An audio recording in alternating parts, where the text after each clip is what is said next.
right, pre-calc. I'm hoping you guys are as excited as I am that this is the last new lesson before fall break. Okay, so today go ahead in your packet, turn to 4.6, but we are almost there. Okay, we'll get through today, then tomorrow will be your chance to do the chapter review. Hopefully you have the paper from yesterday or from last week that I gave you, and then remember on the rest of the week is your time to work on the chapter test.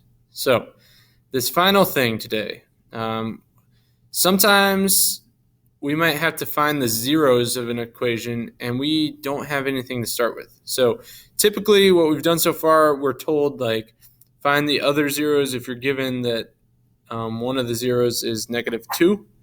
Okay, sometimes that's not the case. We don't have anything to go with. We just have a function. We have to find the zeros. So right here we got a couple questions. The first question is, what is P? And P represents all the factors of our last term. Now, when I say the last term, I simply mean whatever the constant is, okay? Meanwhile, Q is all the factors of the first term. So first term, let's see. So we said P was that. Q is the first term, so that's right here, this 3. And then P over Q is a ratio formed from P's and Q's. And these are all of our possible zeros. Now, once again, this might not quite make sense yet, so let me show you what I mean. So we got to start off, we'll write our list of P, which that's the last term. So in our case here, P is all the factors of 5. So 5 would just be 1 and 5. Now our Q is the first term, and that's 3. So our factors are 1 and 3. Now, to figure out all the possible terms, P divided by Q. So we're going to start with 1 over 1. Okay, then we also, let's change the P. We could have 5 over 1. Okay, then we change the Q, and we also could have 1 over 3 or 5 over 3. These are the 4 possibilities. Okay, or that's our P over Q. And now, so our possible answers aren't just all these, it's also the plus or minus version.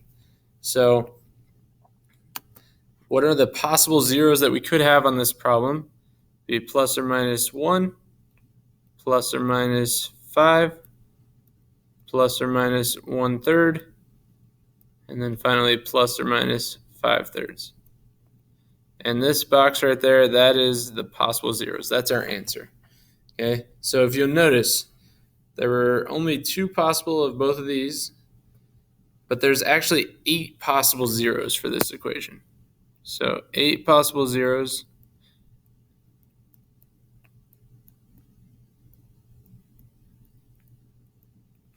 All right, so now let's go ahead and take a look at number 2 here. Same approach. So we'll start off with our P's, which our P is 6. Now this time, there's more than just 2. Okay, we could have 1, 2, 3, or 6. As 1 times 6 is 6, 2 times 3 is 6. Now, some of you might have noticed this negative here, but because we put the plus minus at the end, we don't have to worry about that. We can just write our list. Okay, so that's our possible P's. Now our Q, this is the list of factors from the first term, which is just 1 and 2. So now, down here I'm going to do P divided by Q, which that's going to give us 1 over 1, 2 over 1, 3 over 1, and 6 over 1. And then we're also going to have 1 over 2.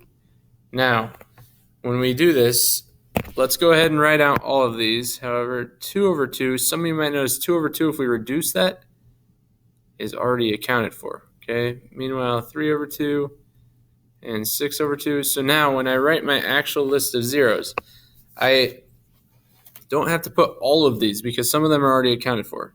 So I'll start with plus or minus 1, plus or minus 2, all the whole numbers we need, plus or minus 3, and plus or minus 6.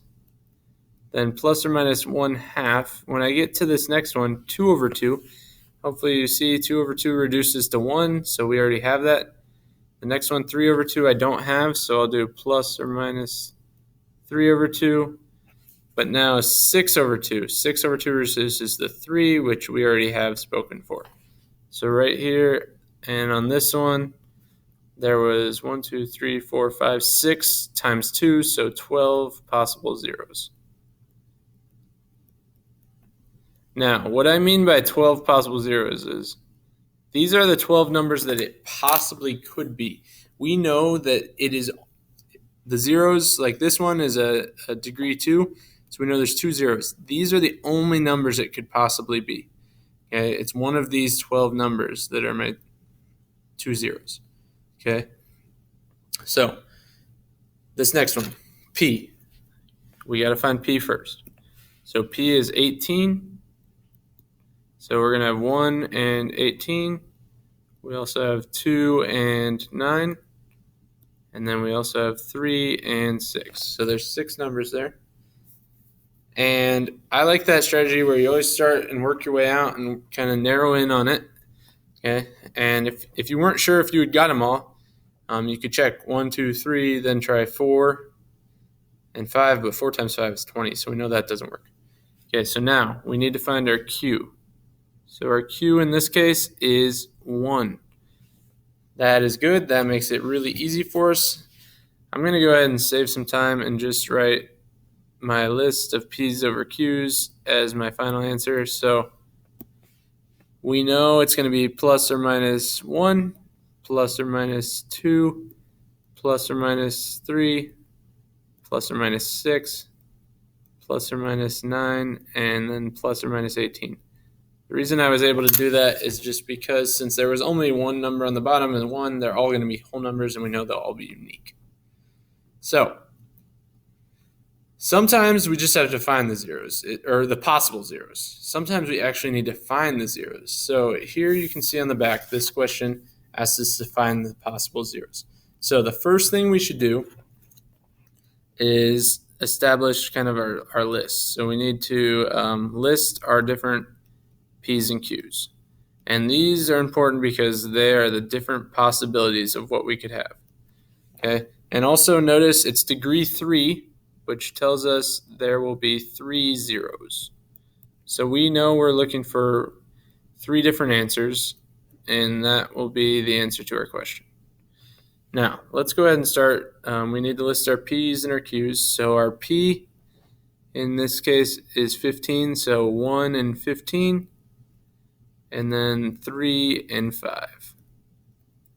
And let me fix that, 15, so, and those are the only possibilities of what we could have. Now we look at our Q's, and our Q's, or our Q in this case is 1. So now that means our possible answers. Our possible answers, which is also the same as P over Q. So our possible zeros would be the plus or minus of each of these. So it could potentially be plus or minus 1. It could be plus or minus 3, plus or minus 5, and then plus or minus 15. Now, our job is to figure out which of those. Right now we have 8, but we know that only 3 zeros exist. So it can't be all of these, okay? So we need to test it using synthetic division. And this is a little bit of guesswork, but we'll figure out what they are. So it's up to you on which one you start with. This is the first time. I'll just start working my way through. So let's start with positive 1. Okay, so our second step over here, we got to kind of start checking. Just shoot there. Start checking.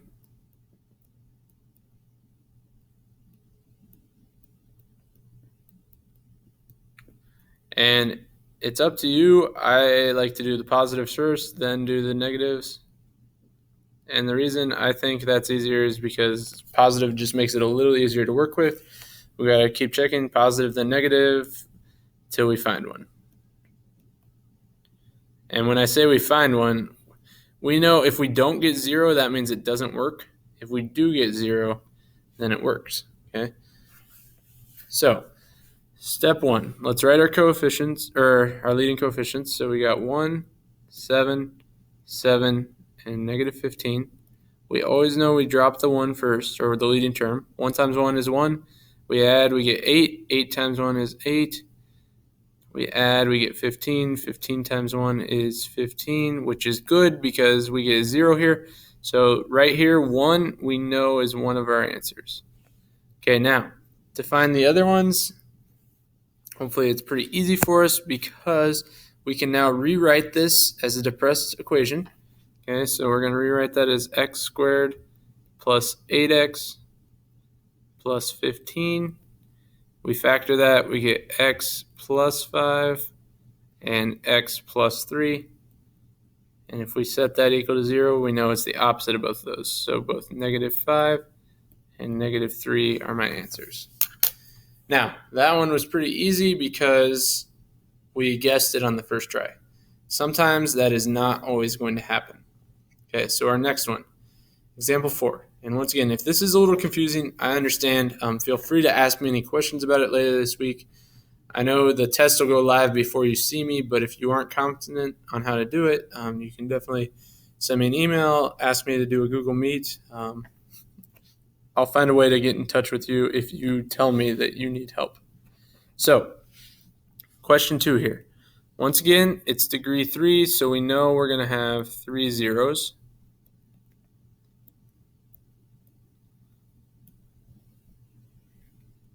And the first thing we're going to do is, once again, establish what are my p's. So my p in this time is 75. So we'd start 1, 75. 2 does not work. 3 does. 3 and 25. 4 does not work. 5 goes with 15. And we could check 6, 7, 8, 9, 10, 11, 12, 13, 14, and then we get to 15. So those are my 6 different options. Now, once again, Q is just 1, which is good. That makes it a little easier for us. So our possible zeros, it could be plus or minus 1, plus or minus 3, plus or minus 5, plus or minus 15, plus or minus 25, and then plus or minus 75. And what we want to start off with, we might not get it on our first try, but let's just work our way through. We'll start with 1. So we'll set it up. We're going to put 1 out here, and my leading numbers are 1, negative 3, 25, and negative 75. And I will say this is a bit tedious because sometimes you try them and it doesn't work. And then you have to try another one, but we'll give it a go. So we drop that 1. 1 times 1 is still 1. We add it, we get negative 2. We multiply, negative 2. We add, we get 23. We multiply, 23 times 1 is still 23. And when we add that, we know that's not going to give us a 0. So 1 did not work. Unfortunately, we chose wrong. So now I'm going to try to squeeze another one in here. Once again, we're going to try it, except now with negative 1. So we still have a 1 and negative 3, 25, negative 75. If you run out of room, feel free to use scrap paper. This is the most tedious thing we do in this chapter. We drop the leading term 1, multiply negative 1, get negative 4. We multiply, we get 4. 29, and when we multiply, we get negative 29. And once again, this is not going to work. So we know it's not 1 or negative 1. So, unfortunately, we just got to keep trucking. On to the next one. Let's go with the positive 3. Okay. Now, we know we'll put the 3 out there. We have a 1, negative 3, 25, and negative 75. So we drop the leading 1.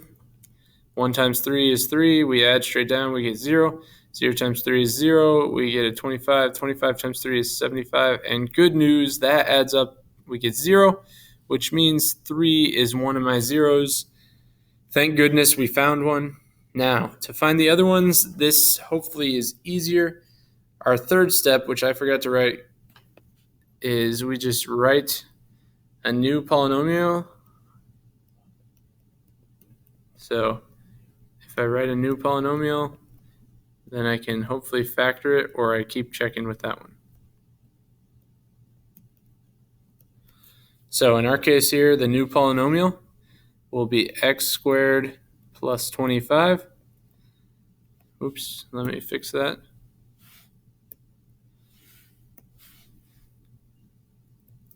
Set that equal to 0. We'll subtract the 25 over. We'll get x squared equals negative 25. Take the square root of both of those, and the square root of that, x will equal plus or minus 5i. And so our final answers here, we get a 5i, we get a negative 5i. And we are done. All right. So this one final one I want to do, okay, is I'm going to go ahead and I know I'm going a little long on my video, but I want to make sure we get this in. We're going to try this last one, okay? This one is degree 4, which means we know we'll have 4 answers. So let me create some space here. And now we know we're going to have 4 answers we're looking for.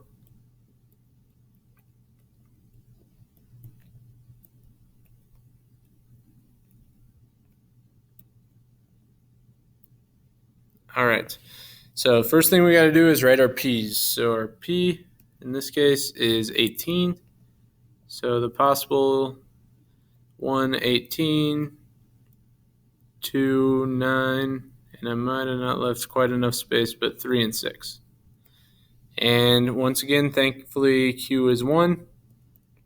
So I'm not saying you have to write these every time. If you can get to the point where you can just write the list of possibles, that is fine. You can kind of do it in your head.